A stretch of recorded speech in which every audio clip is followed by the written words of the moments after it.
Hello everyone, CatWeazle here, welcome to the channel and welcome back to our playthrough of Secrets of the Lost Tomb, where we're playing the scenario The Pharaoh with the Blue Eyes, and we're just about to start turn 3.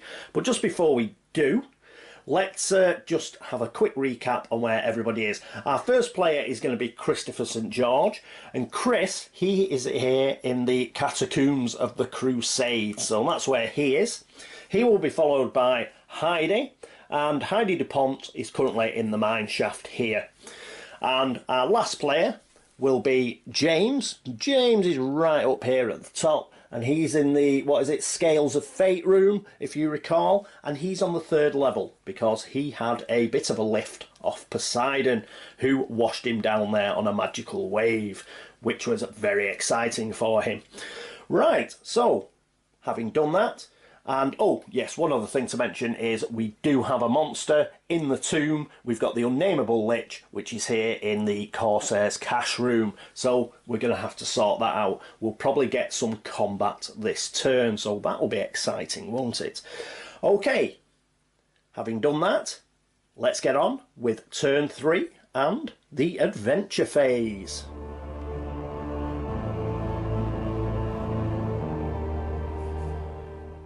And here we are at the adventurer phase with Christopher.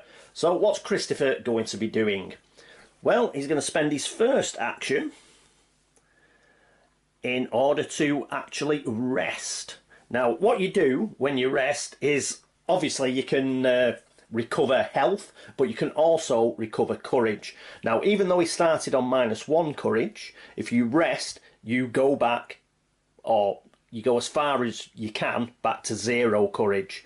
So if you were on 0 courage and you rested, you wouldn't get any benefit. You can't go past 0 courage when you're resting, but you can get back towards 0 courage. So that's what he's going to do, and this is very important for when he fights the Unnameable Lich, because it's Chris that's going to be doing that. He's got the Tommy gun, he's got the pineapple grenade, he's got Georgios, so he is going to sort out the Unnameable Lich. So that is it for his first action. Next up is Heidi DuPont. And here we are with Heidi. She's currently in the mine shaft. What's she going to do? Well, she's only got a movement of 3, and really, you know, we could search, we could do things like that, but we need to find artifacts. Unfortunately, because she has a movement of 3, she can't actually explore this turn, but she can move.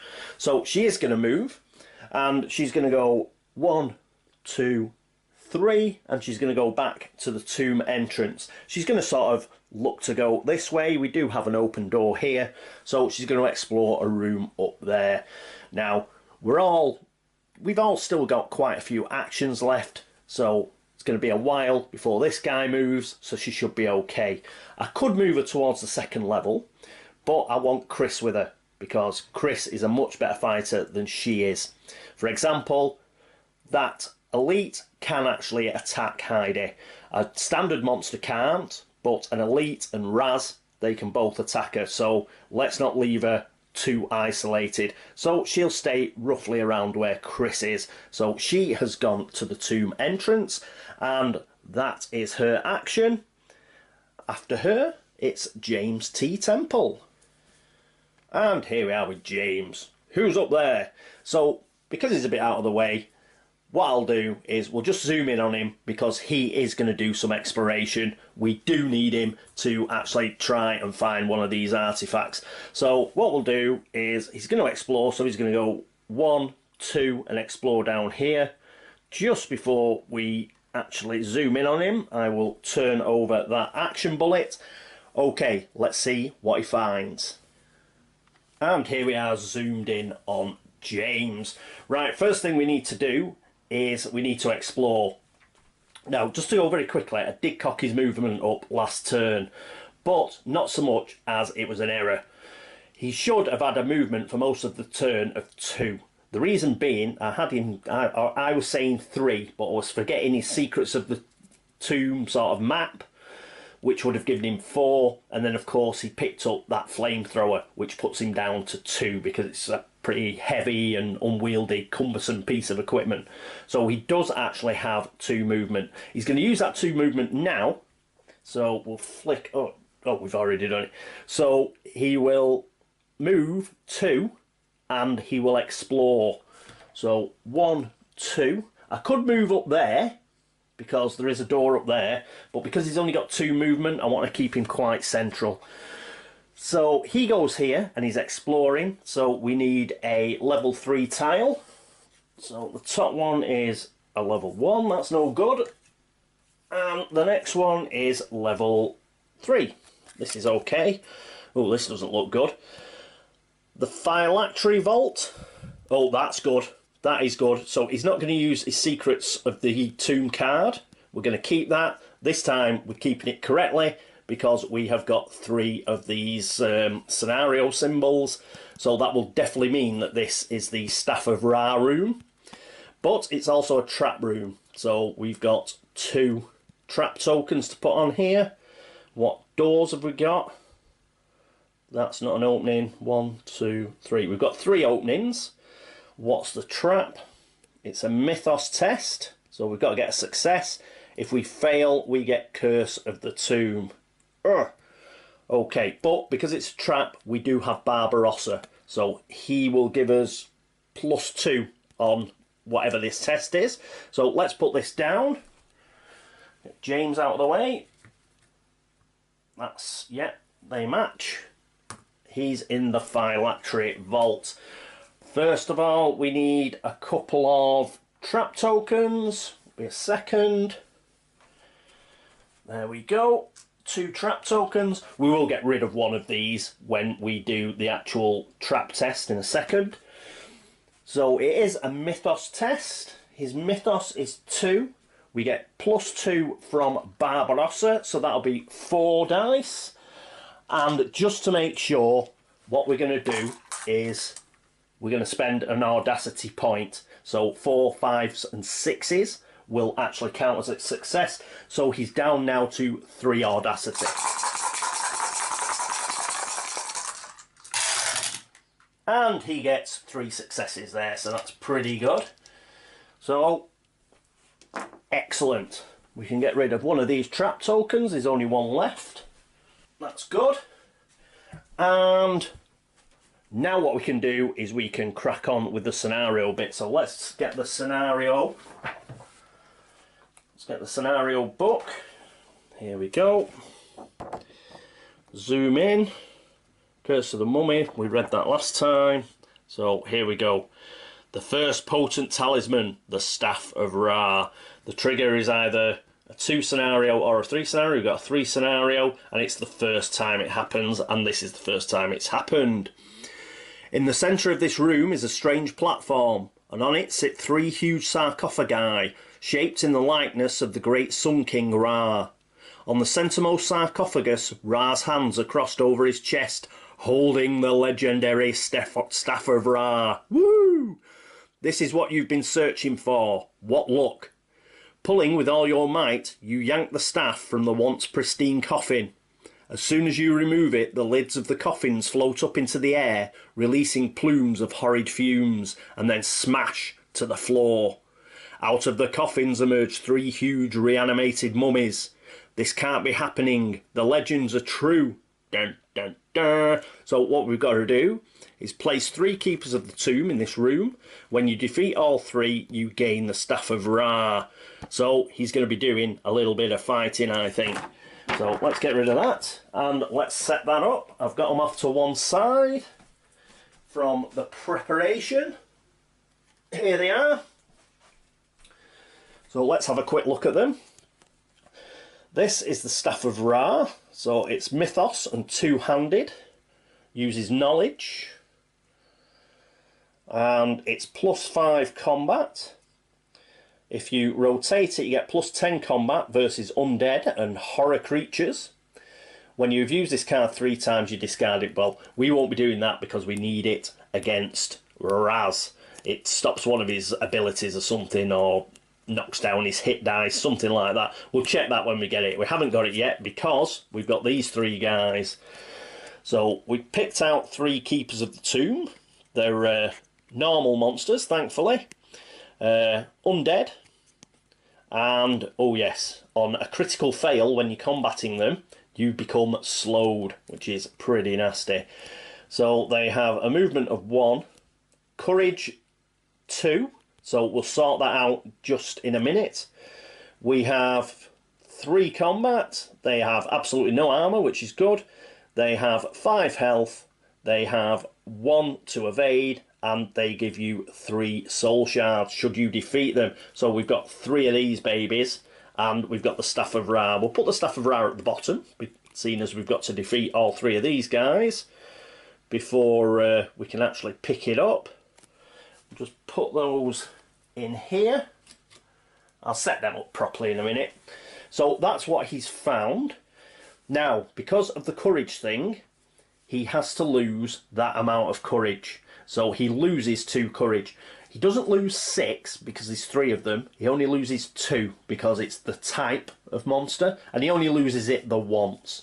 But that's going to put him down to -1 courage. I'll just do that here on his player area. And that is it. So he doesn't go straight into combat, I don't believe. He's just found the place, he's done the trap, and because combat is a separate action, so he's got 2 actions left. So he's not going to be able to kill all 3. He might be able to kill 2 of them. But if you recall, there is also a tomb phase, and during the tomb phase, any of them that are still alive will attack James. But James is still, because of the way combat is in this game, it's a 2-way street, so he'll have a chance to kill another one, hopefully, in the tomb phase. So with any luck, we'll be picking up the Staff of Ra next turn. But at least we know where it is. We've got to deal with these 3 guys. We're not going to get any help from anybody else, but we still have that flamethrower, I think. Yes, we do. So looks like he's going to be using the flamethrower man. Right, so that is it for James. He has found the Staff of Ra. Brilliant stuff, but he's stuck on his own and he's got to fight 3 servants of the tomb. That is it for his first action. So let's get back to level 1, where it is Chris, and he's got a big job on.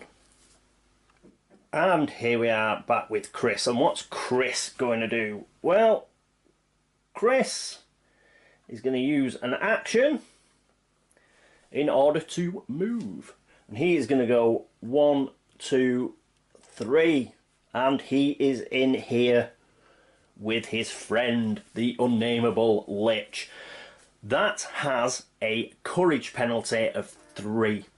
So this is why we made Chris go up to 0 courage. Because if he hadn't, when we take the -3 off, he'd have gone to -4 courage. And -4 courage would have given him -1 on all checks. But as it is, because we got him up to 0 courage, he's lost 3 and he goes to -3 courage, which is no penalty. So that is why we did that first. So he's in that room, he's not going to evade or anything, and that is it. That was his movement, and he cannot do combat because that'd be another action. So he's going to have to kill it next actual action that he's got, but that will not be now. Next up is Heidi DuPont. And here we are with Heidi. What's Heidi going to do? Well, Heidi is actually going to do a bit of exploration. So she's going to use 1 movement point. She's just going to go in here. So what we need is a level 1 tile. So what's on the top? And we have a tile for 1, 2 and 3. So this will do. Let's flip it over. It's the Armory. It's an adventure tile. Quite a nice looking tile. Let's have a look down here. And when we first explore it, we can search the asset deck and take the first strength weapon. Brilliant. So we'll just put that in there. Oh, we've got to make sure. Ah, you see, this is, again, this is a room with no other exits. So that's a bit of a blow, but that's in. She's in there. Asset deck is here. quick shuffle, why not? Quick shuffle and a cut. And we need a strength weapon. So that's a trap. That's bandages. This is a weapon, but it's a dexterity weapon. Military sabre is a strength weapon, so it's this guy. Military sabre, strength one-handed. Gives you +2 combat, +1 defence. Very nice. A weapon of valour and finesse, stained with the blood of its vanquished enemies.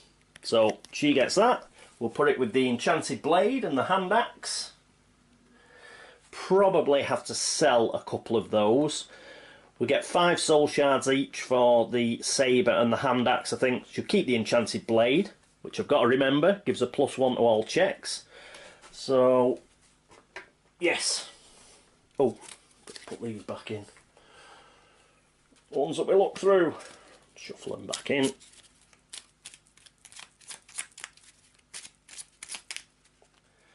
Another cut. There we go. They're back in. And we've got the adventure. So pick up from the back. Adventure.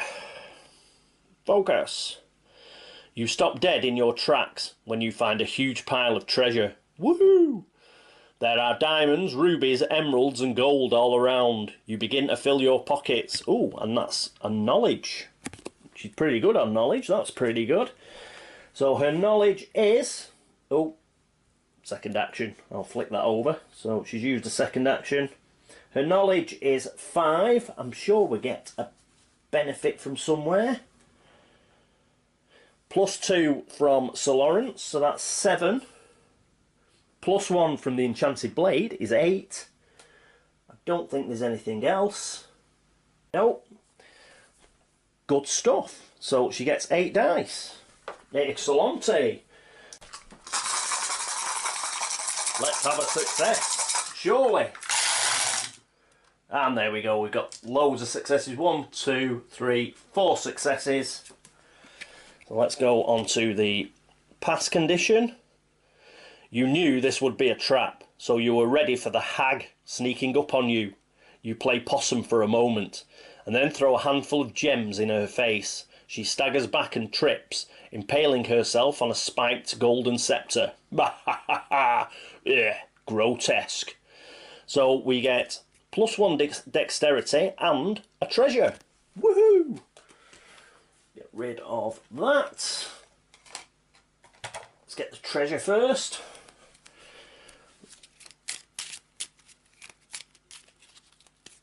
She's a treasure hunting machine, is Heidi. Let's see what she's got. And she's got bandages. In fact, this could be useful. But only Heidi. You know, big treasure room full of rubies, gold, emeralds, and she finds bandages. Action.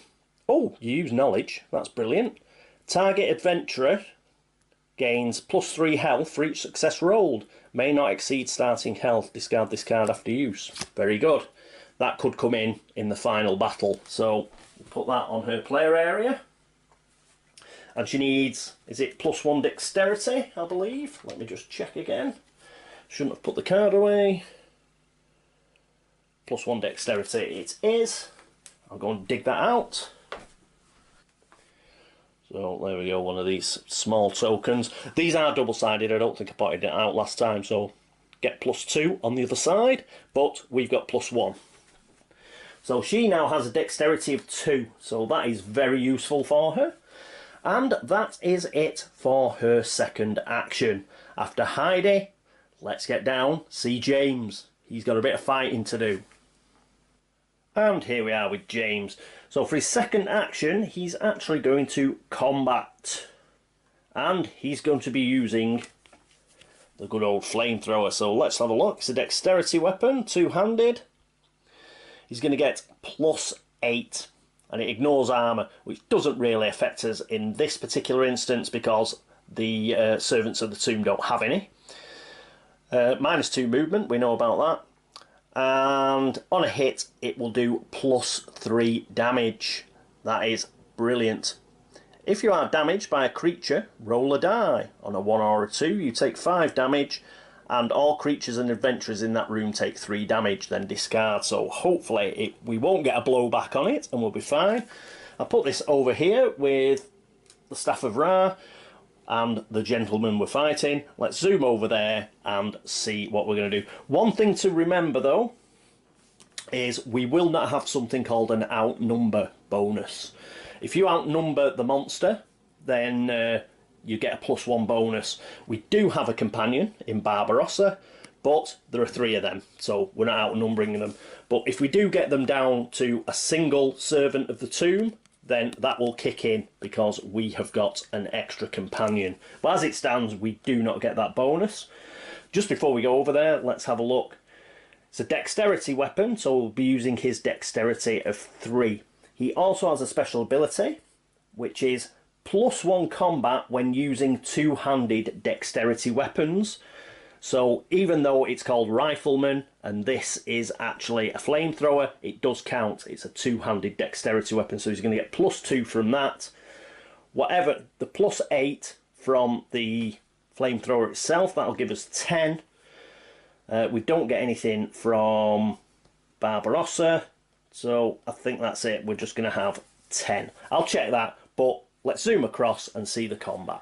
And here we are with James. Now, you can only take one of these guys on, so the other 2 are sort of stood off at the side, but they are in the same room. So he's going to take this particular one on here, and first of all, made a bit of an error. I took the courage off when he moved into the room last term and we set all this up. It should be now. When you start the combat is when the courage comes off, but we've already taken it off, so it doesn't matter. Now we've got to build our dice pool. We don't have to do any evasion or anything like that because we are going to fight. So, building our dice pool. First of all, he's using a dexterity weapon. He's got a dexterity of 3, so that gives him 3 dice to roll. But because of his rifleman ability, he gets +2 because he's using a dexterity weapon, two-handed dexterity weapon. So that gives him 5. Then we actually look at the flamethrower itself and we get +8 combat. So let's get 8 combat dice for the actual flamethrower. So we've got 13 dice. We're not getting anything else for outnumbering or anything like that. We've just got 13 dice. Excellent. So let's roll them, shall we? We now have our dice pool. So we'll put these in here and these in here. Give them a good old shape. And let's pour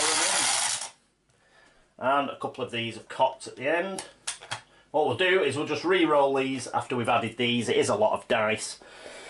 So first things we've got to do is we have got get our successes. So that's 1, 2 criticals as well. 3. We only got 3 successes out of those. That's pretty bad. So all of these missed, and we actually got 2 critical fails. So we'll keep them off to one side. All the others just missed. So we'll get rid of those, but we have got 2 to re-roll. Won't be a second, put those over there. And we'll re-roll those 2 that cocked. And we do get an extra success. We get a 5. Okay, so having done that, what do we do now? Well, we check to see if we have gained any damage. And the way that we do that is we look at the combat of the monster, which is 3. Well, we have 4 successes. So that's pretty good. We do not take any damage whatsoever. Because we don't take any damage, we can ignore these. So we get rid of those. We haven't taken any damage, so we cannot take a critical hit. So we've got 4 left. So that is the damage that we have inflicted on this guy. He has no armour, remember? Plus the fact those blue dice, they didn't get affected by armour anyway. So that was pretty cool. Now, he's got 5 health. Now, it looks here that we've only done 4 damage and we haven't killed him. But we have. Let's have a look again at the flamethrower. we get +3 damage. So we did 7 damage in total because we used the flamethrower. Also, because we didn't get hit, there was no explosion or anything. So this guy has been killed. And the good thing about that is we actually get some soul shards. So we're going to get 3 soul shards. I will dig those out and discard this guy. So there we are, 3 soul shards for James. Brilliant stuff. We'll put those over here. And that's excellent. So we managed to kill our first keeper of the tomb, which is excellent. We'll get rid of that. We don't attack every single one. You're only allowed to tap one. If we have the Tommy gun, for example, then that is an area effect attack, so that would affect them all. But the flamethrower isn't, strangely enough. You would have thought it was an area attack, but it isn't. So we'll just leave those guys there. But remember, he still has 1 attack left. So hopefully he can do the same next time, kill another one, and then during the tomb phase, when the actual keeper of the tomb attacks him, he will be able to finish it off. Okay, so that was our first combat, and it was a success! Hurrah! Right, that is it for James. So let's get into the last round of actions, and that means we go back to Chris, who also has a battle on his hands. And here we are with Chris. So let's flip his final action over, and yes, he is going to attack. Like last time, made a bit of an error. Should have took the courage off now, but we did do it during his last action, so we're fine. He is at -3. As you can see, there are no penalties. So, good stuff. So it's him and the unnameable Lich. So once again, he's not going to evade or any of that. He's going to attack. And let's see what he's going to attack with. Let's build his dice pool. First of all, he is using dexterity because he's going to be using the Tommy gun. So that means he gets 4 dice. So he's got 4 dice there. Because he's using the Tommy gun, let's have a look at the Tommy gun. He gets +4 and it's area combat. So if there was more than 1 monster here, he would be attacking them. Now, he also succeeds on a 4, 5 or 6 in combat. Brilliant. Upkeep. Obviously, we're going to sort of, what's the word? We're going to exhaust this. And I think, actually, that reminds me, I'll exhaust the flamethrower as well. So, just done that. So, on a 4, 5 or 6, this will hit. So, that's cool. We'll put that over there to remind us. But that will also give us an extra 4 dice. So, there we are. But that's not it. We've got extra because we have got Georgios with us. So, let's have a read of him. We get +3 combat checks when using dexterity, and the Tommy gun is dexterity. So we get +3 from Georgios. Isn't that marvellous? So there we go. We're currently on 11, but we're going to be on 12 because Georgios is with us. That means there are 2 of us and we outnumber that unnameable Lich. So we'll get an extra die because we outnumber him. So in the end, we end up with 12 dice. Let's get over there and let's see how the combat falls out. And here we are with Chris and the Lich. Let's have a look at the Lich. So we've done the courage. Now it's got 5 combat, so it's tough. Yes, remember, we've got to get at least 5 successes or it starts hitting us. Fortunately, it's got no armour, so we can forget that, but it's also tough in that it has 7 health. We're not evading it, so we can ignore that, but we would get 4 soul shards if we manage to kill it. So let's see if we can do that. Let's roll. So, do. There we go. Give him a roll. And remember, 4s count.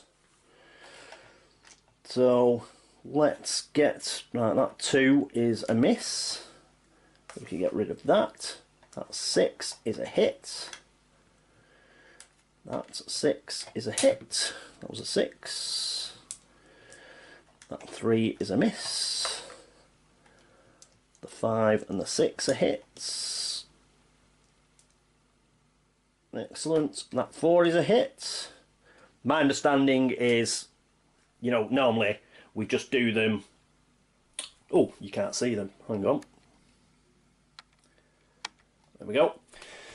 These 4s will count as well because we are using the Tommy gun. I've just used the different coloured dice so you knew where everything was coming from. Going forwards, I'll just use the same coloured dice, but thought it would help in the how we constructed the actual dice pool. So there we go, and we've still got some more. That 3 missed.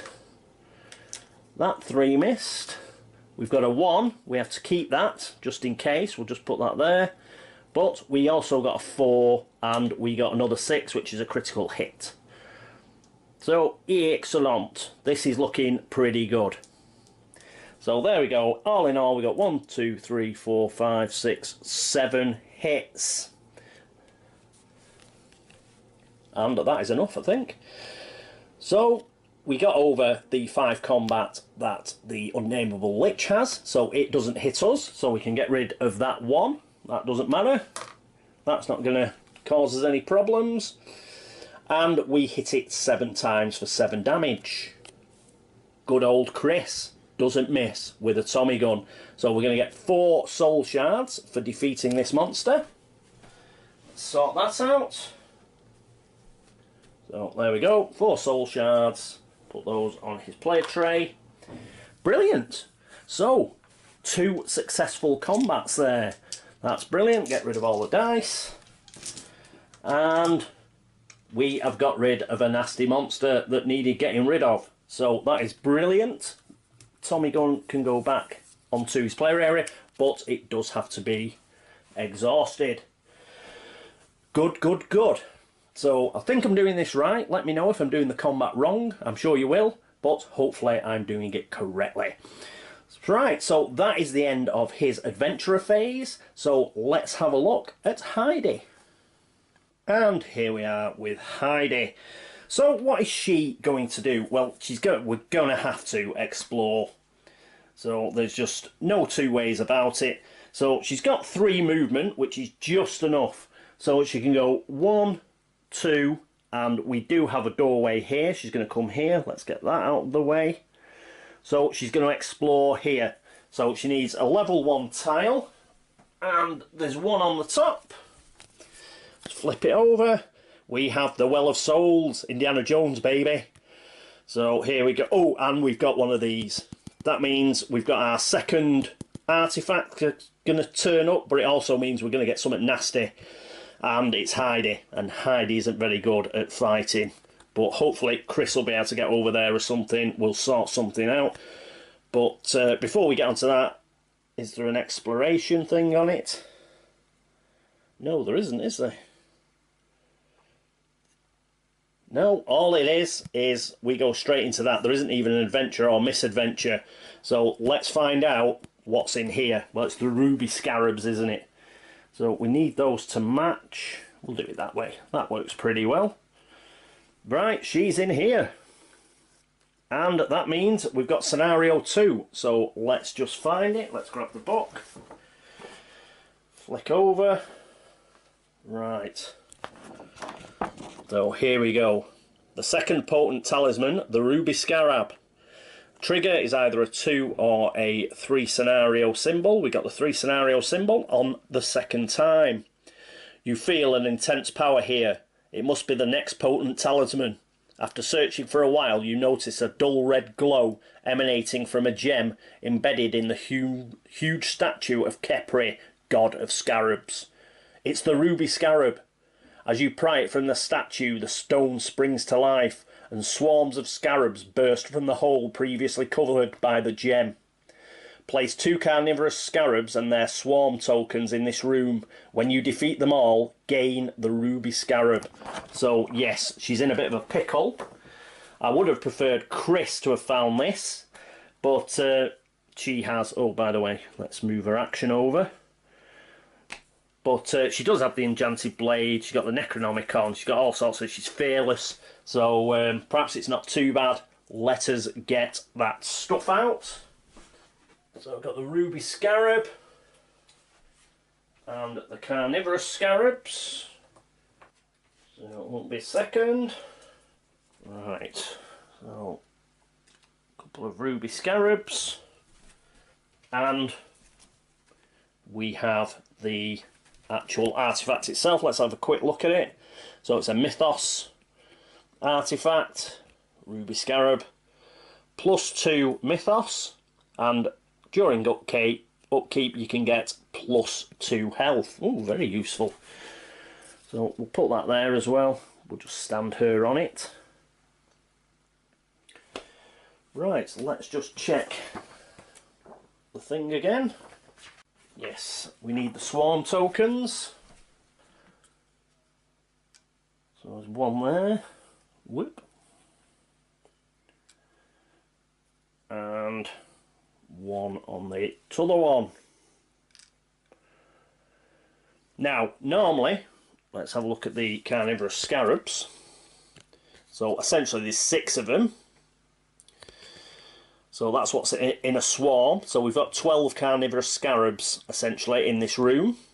They've got a movement of 2. Now normally we'd take a 2 courage hit, yes, but she won't because she's fearless. But, well, in fact she might do, because we won't be fighting these till next time. Well, oh no, we'll fight them in the tomb phase, won't we? We're fighting in the tomb phase, so yeah, oh, she's in a bit of a pickle. So, but she won't take this 2 courage because she's got fearless. What have we got here? Oh, X. So obviously we've got 6, so it's 6 attack. They've got an armour of 1. They've got a health of 2. And they have a evade of 1. And they have a single soul thing each, what they called, soul shard each. So this is going to be very nasty for her, I think, during the actual tomb phase, and we can't get anybody over there to help her, unfortunately. So we're in a bit of a pickle. But oh no, we're not in a pickle. What is it? Yes, life or death. She's got a special ability. Life or death. Normal monsters, and these are normal monsters, will not move towards you or do combat with you during the tomb phase. Fantastic. So it's only elite monsters and the bosses like Raz that can actually attack her. So that is fantastic. She's not even going to get attacked during the tomb phase. So I'll have to check though, by the time we get to the tomb phase, whether these guys will stay in this room or they'll sort of move off.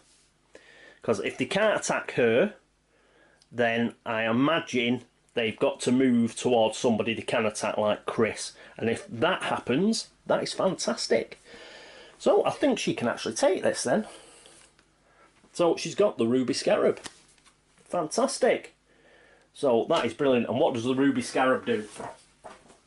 What is its special ability against Raz? Let's check. The ruby scarab. Raz Azul cannot trigger his special abilities. Fantastic. So if we can pick up the Staff of Ra by killing those guys, and we've got the ruby scarab, then we only need to find the Cowl of Anubis. Woohoo! Brilliant. So that, in fact, got pretty lucky. I thought she was going to have a real problem in the tomb phase, but she's got a life or death ability. These are normal monsters, they're not elites, they're not boss monsters, they will not attack her during the tomb phase. So she can skedaddle, I think. I think it's alright for her to pick up that ruby scarab. I'll check that again. Oh no, when you defeat them all. So we still can't pick it up. They've got to be defeated. But we do have Chris. Chris does have the Tommy gun. So long as he doesn't lose it, he can come in here and he can spray the Tommy gun about and try and kill all these guys. Well worth it to get our second artifact, I think. So, whew, at least she's not going to get attacked. Right, that is it. That's the end of her adventurer phase. Let's get back to James, who is going to be fighting the Keepers of the Tomb. And here we are with James. James is obviously going to use his final action because he is still going to attack these guys. Even though we've exhausted, you know, we've turned the card on one side for the flamethrower, you can still use it. That is just to remind us that I think we have got to do a test on it. Oh no, actually we might not even have to do a test on it. Let's just check the... No, yes you do. Yes you do. It's a dexterity weapon. Once you use it, you do have to test on it. Sorry about that. I thought it would be written on the card, but it isn't. It's just in the rules. Even though it's exhausted, though, we can continue using it until the upkeep phase of the tomb phase. So we can still use it this particular action.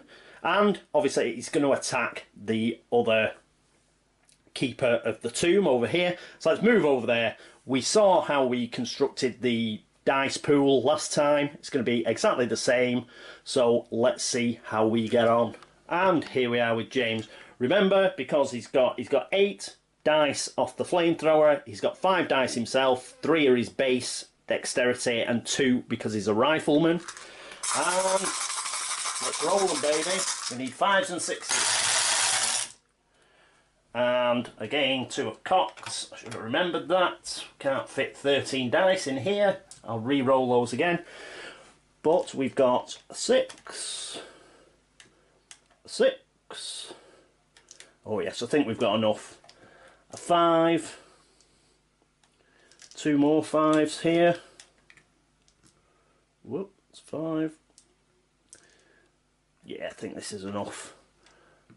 Another 6. We have got 3 1s. We will keep them just in case, but I think we're alright. The 4 and the 2 miss. We can get rid of those. And we've got to roll these 2. We got another 1, but we did get another success. So what we've got there is we have got 7 successes. If you remember from last time, there's no armour. We haven't got less than 3 successes, so we haven't got hit. Because we haven't got hit, we can ignore those critical fails. All we needed was 5 hits, 5 damage. Well, we've already got 7 there. And we get +3 from the flamethrower, so it was 10. What would you expect though? These are just mummies, they're full of old, like, rotting linen and stuff. They go up like a torch. So, brilliant. We've got rid of him, and that is 3 more of these soul shards, which makes 6 altogether. Let's get rid of that. And discard that. So I'll take this 5 soul shard and put 2 back. So he now has 6 soul shards. Brilliant! Fortunately, he can't pick up the Staff of Ra yet because we still have this guy. And this guy is going to attack him during the tomb phase. And strangely enough, we're going to move into that now. So we'll get rid of that. We'll get rid of all the adventurer stuff. And we shall prepare for the tomb phase.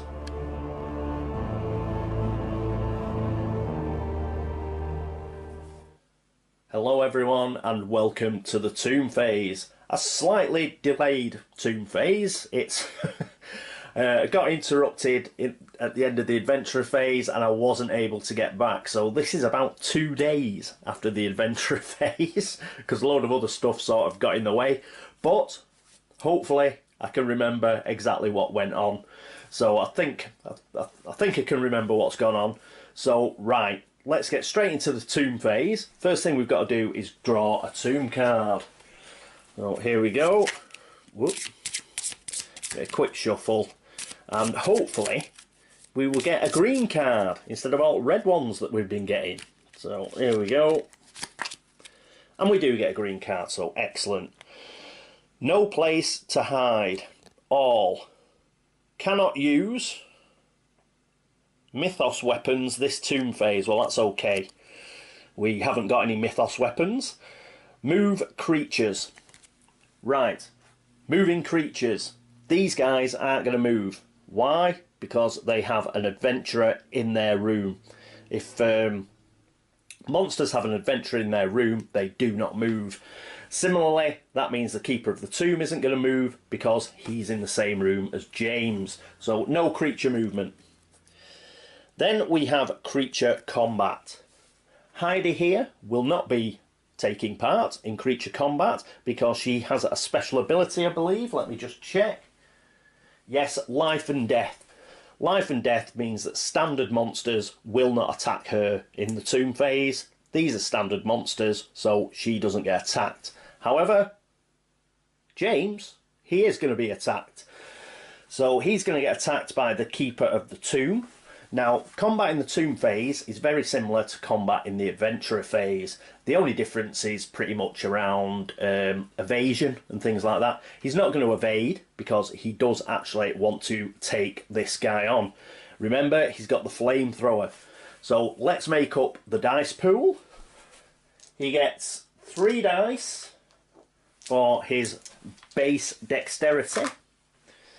Remember, the flamethrower is a dexterity weapon, which means, because it's a two-handed dexterity weapon, it means his special ability of rifleman comes into play. If he's got a two-handed dexterity weapon, he gets 2 extra dice for combat, so that's 5 dice. Then we've got the 8 dice that he gets for the flamethrower itself, so let's put them there. And finally, he's going to get another extra dice. He's going to get 1 extra dice because he and Barbarossa now outnumber the Keeper of the Tomb. So we're getting an outnumber die as well. So that's 14 altogether. Now, I won't roll them all together because they won't fit in the dice tray there. So what I'll do is I'll roll these 8 first and throw them everywhere. So these 8 first. And we've got a few successes there, that's good. So 1, 2, 3 successes there, no 1s. But we've already got enough successes to avoid getting a critical fail. So there we go, and we'll roll the rest.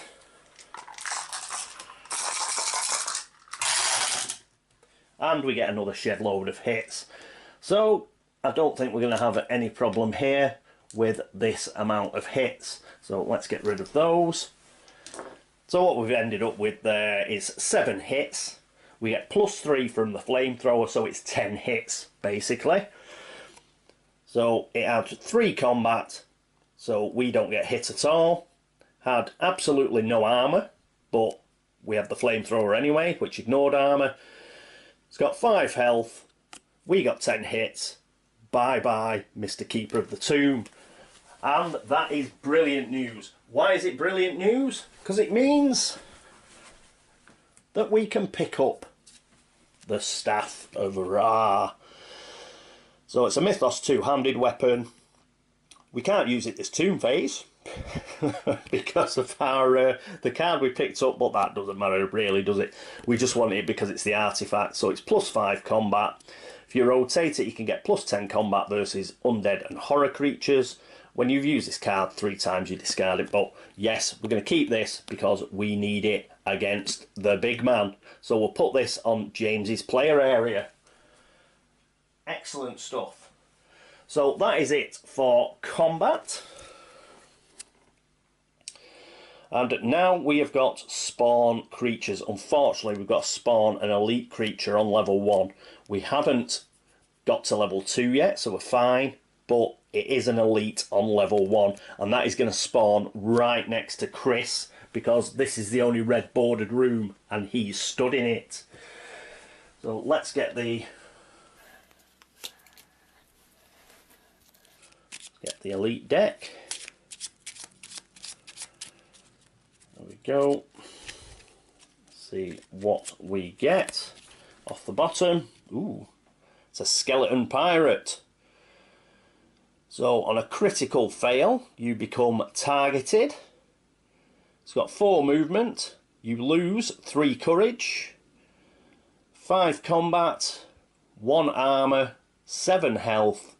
you need 2 to evade it, 2 successes to evade it, and it gives you 4 soul shards. This is going to be tricky.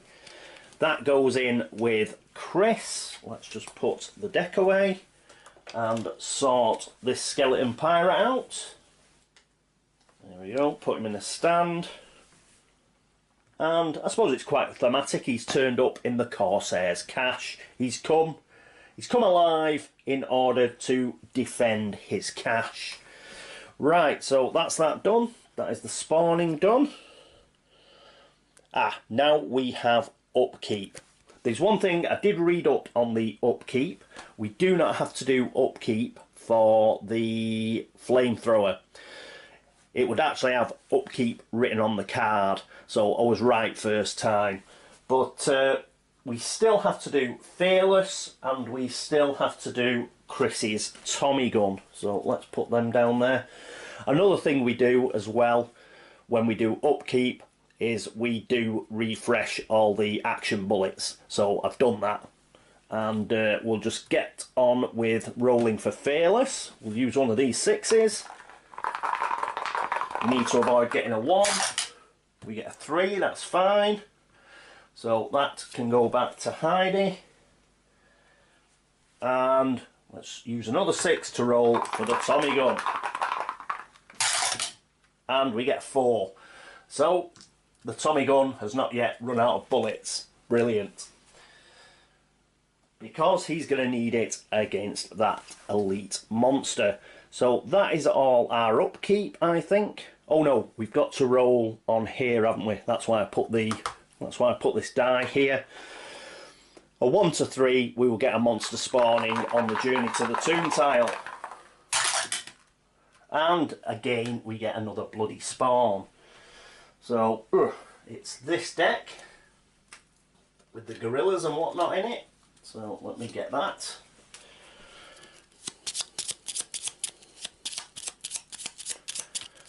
There we go. Let's get rid of those and pull from the back. And we get yet another quest anaconda. Oh, I got a quick question. I think it got deleted because when I went to answer it, it disappeared. About we have killed 2 of these, and it does say that you gain a treasure if you kill them. The reason we didn't gain a treasure is because it was a trap that killed them. I think you have to be in actual combat with them with your actual adventurer in order to get that. If it's just killed by a trap on the journey to the tomb tile, I don't think you get that. So that's why I haven't picked them up. But that's come out. Just before we put it on a stand, we'll check whether it triggers a trap or not. So we've got to roll a die to see where it's going to end up. 5. They're doing a great job for the silverback ancient of getting rid of all our traps, because we've got a trap there. So it triggers a trap and we can get rid of it. But it does mean that we cannot get rid of the silverback ancient with traps now. We only have 1 left. So this quest anaconda is killed. We've had 3 in a row and they've all triggered traps. Right, that's that done. Search goes round by 1. I'll just do that now. That's going to push them round to the green. So that's, if we want to search next turn, that's the time to do it. I'll just do that now. There we go. Right, they're all round to the green now. And finally, we've got to move the comet track up by 1. So we're now up to 3. Remember, when it gets to 5, the silverback ancient comes out, goes onto the journey to the tomb tile, and when it hits 6, that's when Raz Azul Amet comes out. But fortunately, we have, well, we've got 1 artifact, but we do know where the second one is. It's down here. So hopefully we can get killing these guys. So, I mean, Heidi might have to have a go at killing them, which is not ideal, but she does have that rather funky enchanted blade. Chris is going to have a bit of a laugh with this guy, but he still has his Tommy gun. And yes, we've got James here, James has now cleared out that room. He's got the Staff of Ra, so he'll be able to have a look around again. So yeah, he'll look into another room. He'll do a bit more exploring, try and get that final artifact. Whew. So yes, a very fun-packed turn. A lot going on. First combat turn. I hope I got it right. I think I did, but please let me know if I haven't, and we'll try and fix it if I've made a bit of a balls up anywhere. But yes, quite a successful turn. We got the Staff of Ra, we found the Ruby Scarab, and we're keeping pretty much on top of the monsters. We did get lucky, for as is my want, in that these guys obviously are standard monsters and couldn't attack Heidi. Otherwise, it would have been pretty bad. But no, we've done all right. We can get rid of that now.